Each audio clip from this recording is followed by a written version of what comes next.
ఈరోజు పీఈసీ మీటింగ్లో guide lines discuss చేసినాం.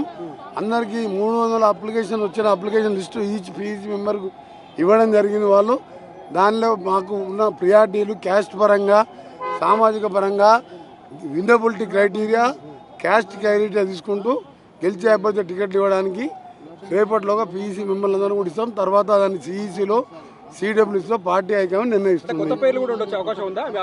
అవన్నీ కూడా మీకు చెప్పే విషయాలు కాదు, మీరు అడిగే విషయాలు కాదు. మాకున్న అప్లికేషన్ కానివ్వండి, అప్లికేషన్ పెట్టని వాళ్ళు కూడా ఎవరైనా గెలిచే క్యాండిడేట్ ఉంటే రాసేయమని చెప్పిన ఫైనల్ నిర్ణయం పార్టీ హైకమాండ్ ఏ ఎవరిని అభ్యర్థిని నిర్ణయించినా తప్పకుండా 12-13 మినిమం సీట్లు గెలిపించాలని ప్రజలకు విజ్ఞప్తి చేస్తున్నారు.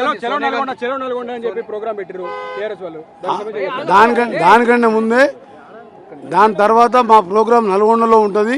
కొన్ని స్కీమ్స్ లాంచ్ చేయడానికి మా గౌరవ ముఖ్యమంత్రి గారు కూడా నేను రిక్వెస్ట్ చేశాను.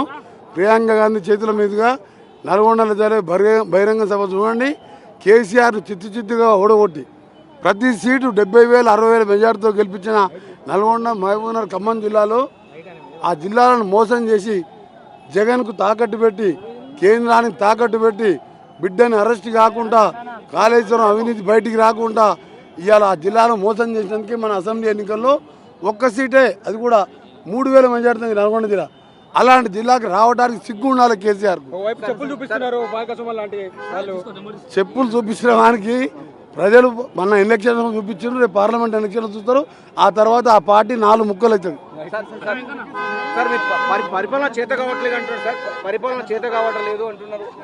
ఎవరన్నది?